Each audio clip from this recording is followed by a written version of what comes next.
Welcome everybody. Welcome back to the Purple Sector Formula 1 Leagues. We're here tonight for the Italian Grand Prix.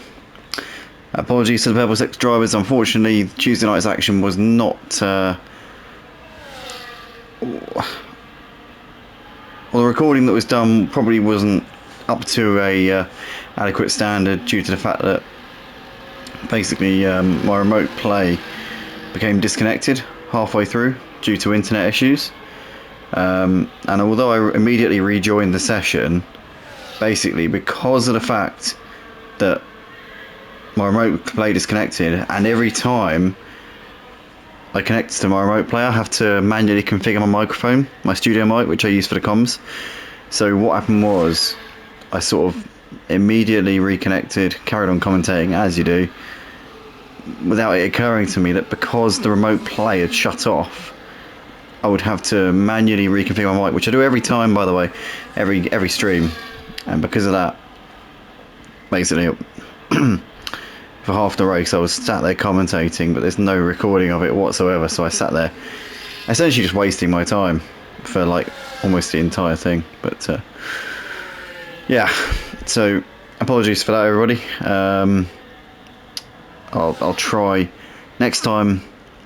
If I do disconnect halfway through from the race, then obviously I'll hopefully remember to turn my mic back on as I reconnect my remote play. In the meantime, we're seeing Glenn here, the two-time champion of Purple Sector, who's on an absolute flyer of a lap here as he's coming down the straight towards the Parabolica. So this could be a big opportunity for Glenn to potentially put it on top spot. He's currently in second place, just under half a second off of the fastest time. So can he wrestle pole position away from Badman, who's currently sat at the top of the leaderboard at the moment, as Glenn taking a very tight line here through the final corner. To the line he goes. Is Glenn on pole? He's not. He misses out by a tenth. So he lost 2 tenths through the final sector there. Glenn had a good chance to take pole there. He's absolutely bottled it there, as we see Scott coming into the Parabolica now.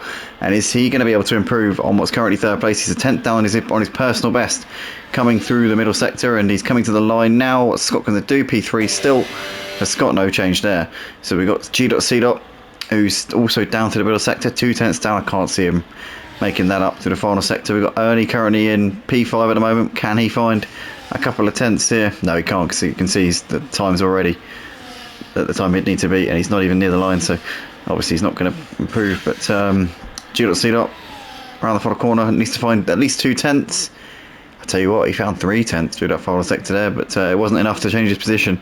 He stays in 4th place, so I think that's going to be that then. So it will be Badman starting this one on pole position, having done a lap just under a tenth quicker than what Clem managed to do. Clem was on a quick lap, but lost 2 tenths of a second through the final sector. He was on an absolute flyer, and if he had just maintained the pace that he'd done through that final sector on that lap, he would have been P1. But that is that then. Badman, Glenn, Scott, G.C. the top 4, and on to the race, guys.